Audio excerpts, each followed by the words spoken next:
What's going on, guys? It's Steeler here, back again with yet another video talking about Xbox One X and the length of time it's potentially going to take before this thing becomes a bottleneck for developers. How long before we hear about CPU, GPU, and even RAM restrictions that are holding developers back while one developer goes on record, and it's pretty interesting stuff. Now, before I go into full detail here, I'm going to let you guys know I did do a video on PC World's failed $500 Xbox One X build, a build where they tried to compare a PC to Xbox One X for the exact same amount of money. Very interesting results there. I'll link that video down below. Join the discussion, and let's move on. So, developer Project Code Shift says Xbox One X will not be pushed to its limits anytime soon, like Gears of War did with Xbox 360. Now, I know what you're thinking, and yes, they could have done a much better job titling that article, but I do get what they're trying to say. Gears of War 1 on the Xbox 360 was absolutely game-changing. As a matter of fact, it's because of Epic Games and Gears of War that the Xbox 360 even had 512 megabytes of RAM. Initially, it was planned to have, well, half of that. Thanks to Epic Games, they persuaded Microsoft to invest. That was a billion-dollar decision. It did pay off in the long run, and Gears of War in 2006 was next level stuff, the beginning of the generation for many people. Now, according to this developer, they say nobody is going to max this thing out anytime soon, though they do admit larger teams with more resources and more assets will actually get more out of the console initially, but in terms of maxing the box out like Gears of War did on the 360 1 year after launch, they say it's probably not going to happen. Now, I would actually agree with them, seeing as the Xbox One X has substantially more RAM than even many high-end GPUs on the PC gaming market have right now. 12 gigabytes for the console, 9 for games alone. Something like a GTX 1080 has 8 gigabytes of video RAM, and RX 480 has 4 or 8 gigabytes, a 1070, 8 gigabytes. A GTX 1060 only comes with a maximum of 6 gigabytes. For once, consoles are actually ahead of the game in at least one aspect, and it does have the memory bandwidth of a GTX 1080 at 326 gigabytes per second. Now let's compare that to something like the Xbox 360, the quintessential 8th generation console for many people. That console shipped with, as I said, half a gigabyte of RAM. Developers pushed for that extra 200 some odd megabytes. They ended up getting it in what was a billion-dollar decision for Microsoft. That is kind of a different scenario than what's happening right now with the Xbox One X, where developers are literally finding ways to use this RAM because they've never had this much RAM for games available, especially on consoles, ever before. So you see 4K texture packs, you see games using the RAM as a cache. They are just having a good time with this extra RAM because this is something they are not used to. This is one way that the Xbox One X shows how future-proof it can be, perhaps the most future-proof console of all time when it comes to GPU and RAM resources. Now, that's great for the RAM and GPU of the console, but of course we're going to get questions about the CPU of the console, by far the weakest link of the Xbox One X. It is important to note that even though the Xbox One X has the fastest and most efficient CPU of any console ever made thanks to its optimizations, of course the DX12 command processor, and its higher frequency, it's still going to be a bottleneck on 60 frames per second games.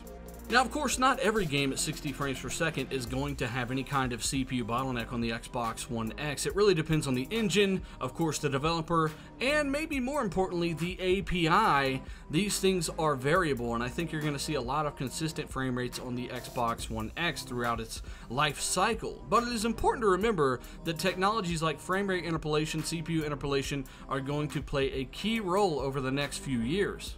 This technology allows developers to refresh at different hertz on the CPU and GPU.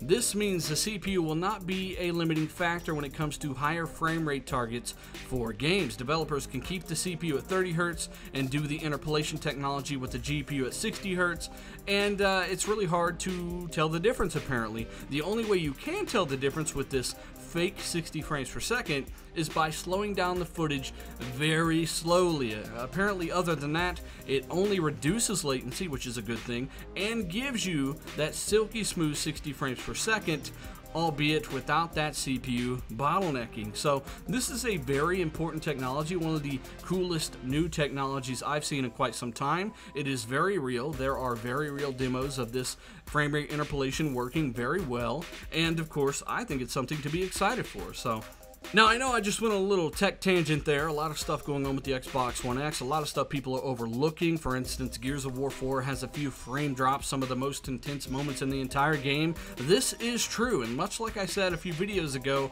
they're going to lock that frame rate as often as they can. But when the CPU becomes an issue, it's going to drop. No matter how fast that GPU is, it is not that 6 teraflops number holding the frame rate back. It is the CPU. But of course, what a lot of those haters don't tell you is that Digital Foundry confirmed that that game is absolutely locked most of the time in the campaign, so that's absolutely phenomenal news.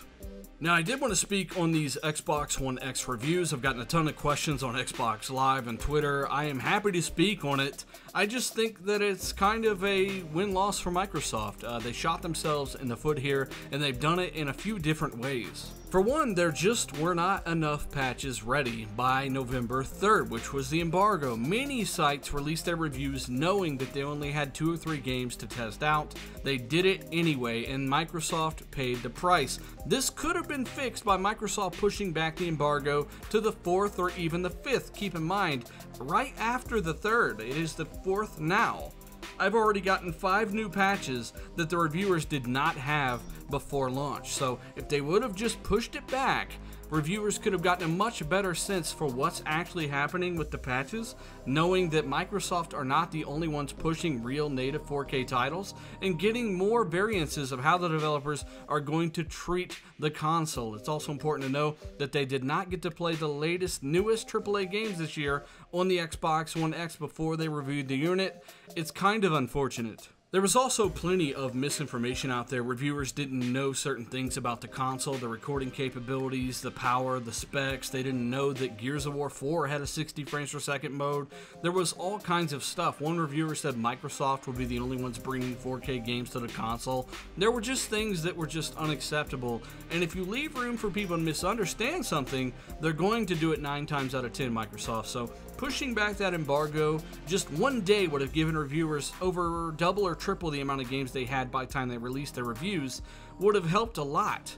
But the reviews overall were pretty decent. IGN, believe it or not, actually did it right and did a review in progress, knowing that they did not have any of the software that would be available at launch, knowing that the console was getting tons of AAA game support, knowing that they would want to actually play those games before they actually told people if it's worth buying or not. IGN, believe it or not, did it right. So, of course, if you guys appreciate the more straightforward type of videos that I do, I try to pack as much information in them as possible, word for word. And you want to support the content on Patreon, I'll link that down below. It's going to be in the description. All support is welcome. We're going to have details on the first month's game giveaway, so we're giving away some games for the patrons. We're going to have details on that, the live stream for the patrons, and more on this Monday's RDX podcast. Yes, we moved it to Monday. We're doing an Xbox One X launch podcast. It's a special event. Hopefully you guys are there. Of course, check out the links in the description. Let me know what you guys think. If you learned something or you liked the video, hit that like button. Subscribe if you're into this kind of stuff. I'm Dealer. I'm out.